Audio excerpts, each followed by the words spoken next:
van Rooyen, co-founder of M5 Property Addicts and founder of My Student House, a student accommodation company catering for landlords that want to provide safe accommodation to students out there anywhere close to any of the major universities in South Africa. Over the last couple of years, what we've seen is that there's such a big discrepancy in what's available for students out there. We have university raises, but even now in the situation with the pandemic that we are, even that is not proving, it's never been sufficient in the first place. But because of all the constraints we have in terms of social distancing, it has even worsened the situation. And there's a bigger and bigger gap opening up where students are out there and they have nowhere to stay. And if they do find a place that they can afford, if they don't have a bursary, those places are not safe. I will not put my child in a place like that, and nobody should be forced to do that just for their child to get an education. And the universities are not able to build proper accommodation for these students fast enough. It's just not possible. If you think about it, just last year, because of the pandemic and people losing their jobs, 200,000 extra students have qualified for NSFAS bursaries. That means that there's now all of a sudden 200,000 students that wouldn't have gone to study, that can study now, which is fantastic. But where are they going to stay? Many universities are closing their doors and they're only doing single rooms at their residences, which means that half of those students are forced to go into private accommodation. Private accommodation is not a bad thing. It's great. It's great for us as landlords, right? It is great for people living close to the university to make a little bit of money while living in their houses, and it's helping a student out there. Unfortunately, these private places are not taking their role in this seriously. They have literally left students up to their own defenses. They don't do maintenance. The students protest about the accommodation. It's not safe. It's not clean. It's sometimes really horrible, the conditions that these poor students have to live in. I want to ask you the question today. I want to ask you, whose responsibility is it? Is it the university's responsibility? Of course it is. Is it government's responsibility? Definitely. But it is also our responsibility as parents, as business owners, and as responsible South African citizens. It is our responsibility to make sure that our future leaders are set up for success. These are the people that's going to be in charge of our futures, of our livelihoods, right? We might house the next president of South Africa. You don't know that. You don't know who's staying in your house. It's all of our responsibility collectively in South Africa to make sure that our future are in safe hands. And for me, providing student accommodation gives exactly that. So how do I do that? Number one, we manage student accommodation for other landlords that want to be good landlords, that want to be a good parent to someone else's child, and we'll manage their houses for them, we'll set it up for them, we'll bring the students in, we'll make sure that they comply to the rules, right? Because there are rules, but we make sure that that environment is there and that we manage that for you. So that's the first way. The second way that we do it is through learning, teaching. We teach people that don't want to just outsource it. They want to maybe they have a second house, or they have some space in their house and they want to bring students in. So we teach them how to do it right, and not just be a slumlord, but be a great mother for your student. So that we teach that online. We have online courses, we do coaching, mentoring, all on that, and we teach you how to create a student accommodation business for yourself. And then the third way is obviously my favorite way, that is through us owning student accommodation houses, properties, buildings, flats, whatever makes sense. That is the third way. And in this video, I'm going to show you all three of these ways. The first one is through My Student House. Second one, we teach through M5 Property Varsity. And the third one is obviously our partnerships and our properties. And we'll take you on a little bit of a backstage view of one of the first student accommodation houses that we did. What it looked like when we started and what it ended up looking like at the end of it.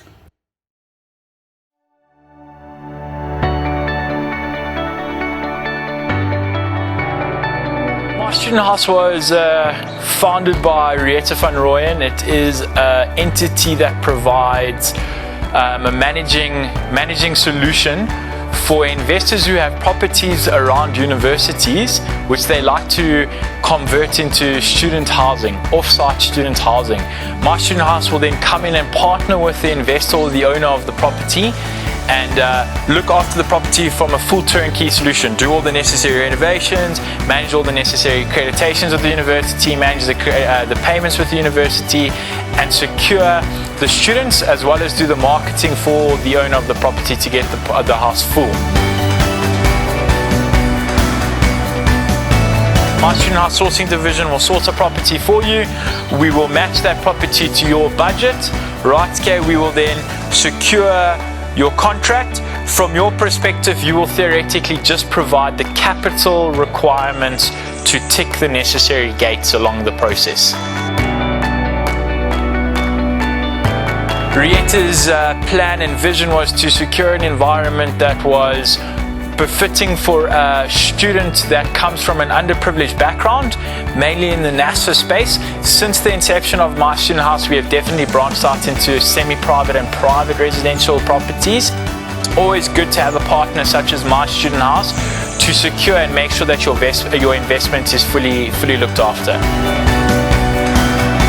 To sum things up, My Student House will take your money and ensure that your R1,000,000 covers all your necessary expenses on your loan, if it's loaned, right, okay, and ensures that your R1,000,000 produces a cash flow of upwards to 20,000 Rand per month. So everything in our business, right from M5 Infinity all the way down into My Student House, is all about a positive cash flow. Individuals who take the journey on themselves will realize in their first year to their second year of operation, if they don't understand what they're doing, they will bleed cash flow. By the assistance of My Student House and the M5 Infinity team, we ensure that you are getting cash flow right from the onset. So if you give me R1,000,000 this month, at the end of the quarter, in the first initial payout from the university, you are guaranteed to secure a cash flow asset and not run at a loss. If you want to maximize cash flow, right, and you want to make sure that your R1,000,000 is producing that 14% premium that you should be securing on your property, I think walking the journey with a partner such as My Student House will ensure that you get better returns than the 14% that your original numbers projected.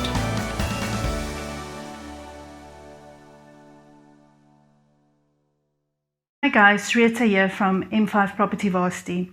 At M5 Property Varsity, we know that if you're watching this video, it means that you already know about all the wonderful opportunities there are in property investment, and that you must have heard how certain student accommodation investors are making more than 30,000 Rands a month on one single student house. And you might be wondering how to get into it.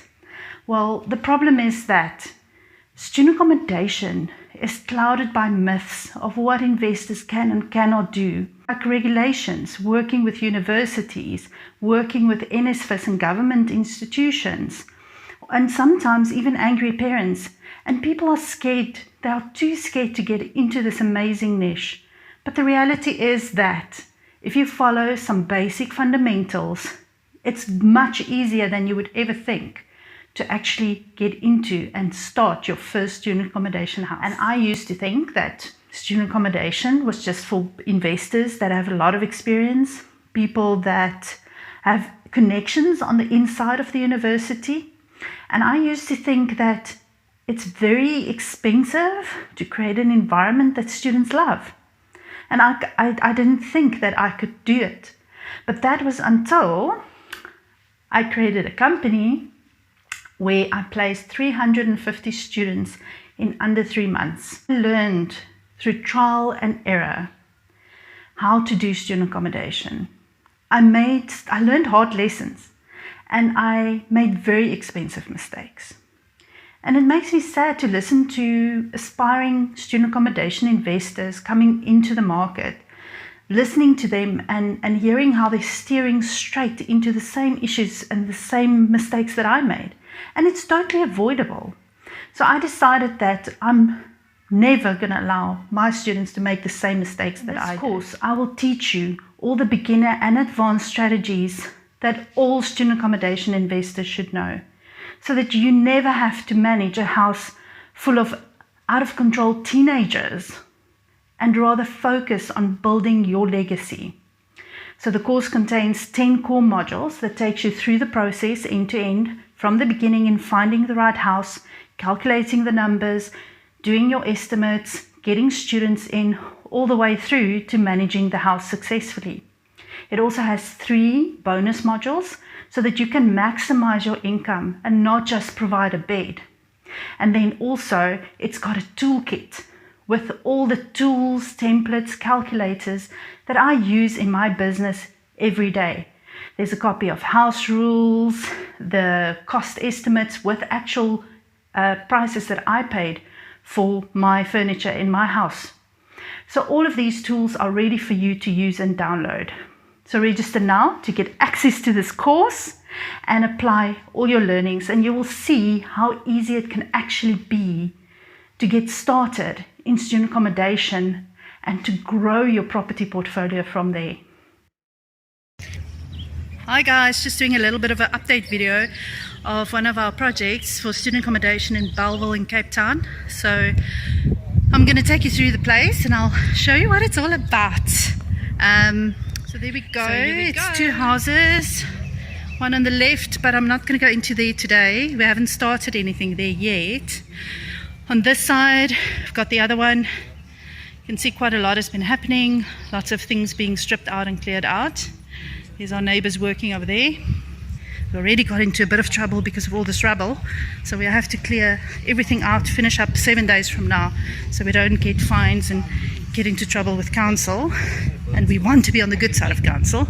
So yeah, some more rubble here in the garage. So long term, this garage will become a living area. We're going to close up these doors, put some windows this side, windows that side, and a door, so you can sort of see there, door that's going to become there, go in there, that's going to go into the kitchen. So let's go inside the house. This is the main entrance. That's going to be the main entrance. And here you've got a little bit of work on the foundation. There was a crack there, so we had to make sure that it gets sorted and fixed up. So we're busy doing that. This used to be a lounge with the main entrance sort of being here because they didn't use the other one. But we're going to basically close that door so that there's only one access point for security reasons. And then let me show you where the kitchen used to be, although they stripped everything out already. This used to be the kitchen. We're going to close it up. You'll see here from there, that wall there to there somewhere. Going to close it up, and it's the kitchen. You're going to enter through a door that's going to be around about there. And then this kitchen is big enough for laundry, for a table, for stoves, tabletops, whatever it is that's going to be needed there. And then this used to be the dining room. So this dining room area here, we're going to close up, and that's going to become a room as well. This was see where the yellow wall is over there? That used to be closed. We just created an entrance there now so that you have a hallway that goes straight through all the way to the back.